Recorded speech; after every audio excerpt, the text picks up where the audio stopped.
तुलसी विवाह के 6 विशेष नियम। घर पर तुलसी विवाह करने के 6 विशेष नियम जिसके बिना संपन्न नहीं होता शालिग्राम संग तुलसी का विवाह। आप सभी भक्तगण को तुलसी विवाह की बहुत सारी शुभकामनाएं। जय श्री हरि। आप सभी का हमारे YouTube चैनल में बहुत बहुत स्वागत है। आज के इस वीडियो में तुलसी विवाह के कुछ नियम के बारे में बताया जाएगा। तो चलिए आज की वीडियो को शुरू करते हैं। अगर वीडियो आपको पसंद आता है तो हमारे वीडियो को एक लाइक ज़रूर दीजिएगा।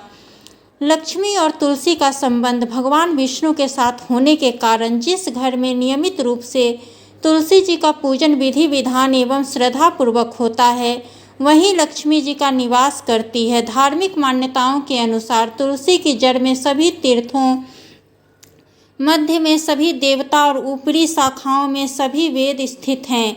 कार्तिक माह में भगवान विष्णु का पूजन तुलसी दल से करने का विशेष महात्म्य है। धर्मशास्त्रों के अनुसार कार्तिक मास में यदि तुलसी विवाह किया जाए तो कन्यादान के समान पुण्य की प्राप्ति होती है।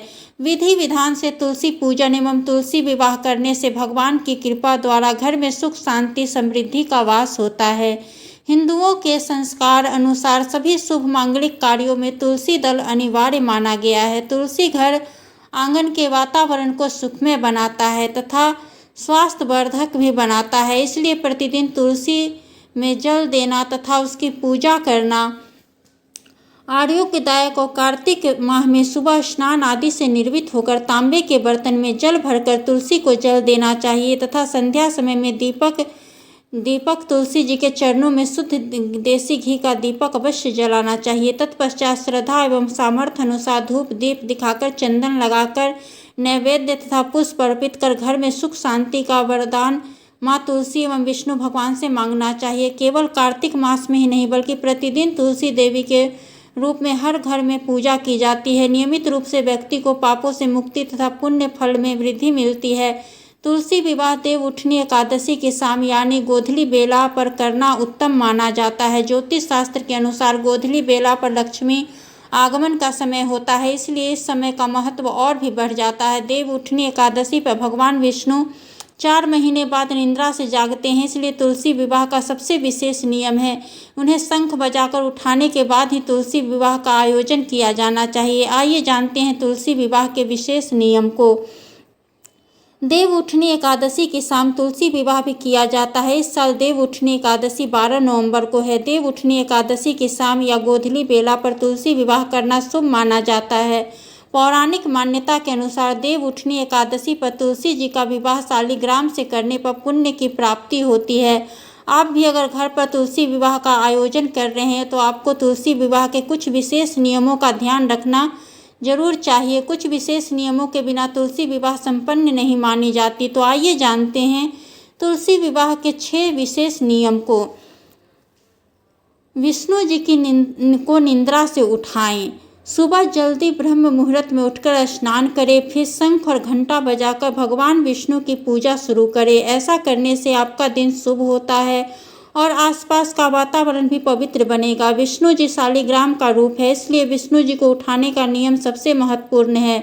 विष्णु जी को निद्रा से जगाने के बाद उनके विधि विधान के साथ पूजा करनी चाहिए और उनकी आरती उतारनी चाहिए। गोधली बेला पर करें तुलसी जी और शालिग्राम का विवाह। शालिग्राम और तुलसी का विवाह सबसे उत्तम समय गोधली बेला है। गोधली बेला सूर्यास्त के बाद का समय होता है। यह समय शाम 5 से 7 बजे के बीच होता है। इस समय गायें अपने घर लौटती है और घर में माँ लक्ष्मी के आगमन होता है। गोधली बेला पर भगवान शालिग्राम और माता तुलसी का विवाह होता है। यह एक पवित्र समय माना जाता है। गन्ने और केले के पत्तों से सजाए मंडप। आधुनिक समय में कई रंगीन सजावटी चीज़ों से विवाह मंडप को सजाया जाता है, लेकिन तुलसी विवाह में मंडप सजाने का एक विशेष नियम है जिसका ध्यान रखना बहुत जरूरी है। तुलसी विवाह के लिए चौकी और विवाह मंडप को गन्ने और केले के पत्तों से सजाना चाहिए। मंडप को सजाकर कलश स्थापित करना चाहिए। विवाह मंडप को सजाने के लिए केले के पत्ते और गन्ने को शुभ माना जाता है। तुलसी विवाह के समय मंगल गीत और विवाह गीत गाने चाहिए। तुलसी विवाह की सारी रस्में करते समय मंत्रोच्चारण के बाद मंगल गीत भी गाए जाते हैं। तुलसी विवाह के दौरान आपस में बातचीत करने के बजाय मंगल और विवाह गीत गाए जाते हैं, इससे कि वातावरण में नकारात्मकता न रहे और आसपास के वातावरण में उत्साह नजर आ सके। फेरों के पश्चात मंगलाष्टक पाठ करना चाहिए। आसन सहित कराए तुलसी जी और शालिग्राम का विवाह। तुलसी विवाह से जुड़ा यह नियम बहुत महत्वपूर्ण है। तुलसी जी और शालिग्राम के फेरे कराते समय आपको एक बात का ख्याल रखना चाहिए, आसन सहित ही तुलसी जी और शालिग्राम के फेरे कराने चाहिए। विवाह के दौरान तुलसी जी को आसन से नहीं हटाएं। विवाह की हर रस्म को आसन सहित ही संपन्न किया जाना चाहिए। तुलसी जी के शालिग्राम से 7 फेरे कराएं। 7 फेरों के बाद प्रतीकात्मक रूप से तुलसी जी की डोली भी मंडप के पास रख दें। फेरों के बाद तुलसी जी और शालिग्राम की आरती उतारें और प्रसाद वितरण करें। फेरों के बाद आपको तुलसी जी और शालिग्राम जी की आरती जरूर उतारनी चाहिए। इसके बाद सब परिवार भगवान विष्णु और तुलसी माता को प्रणाम करें, इसे बहुत शुभ माना जाता है। फिर प्रसाद बांटे। प्रसाद भक्ति का प्रतीक है और परिवार में एकता और प्यार बढ़ाता है। प्रसाद खाने से मन में सकारात्मकता भी आती है। जय माता तुलसी। सब पे अपनी कृपा बनाए रखना।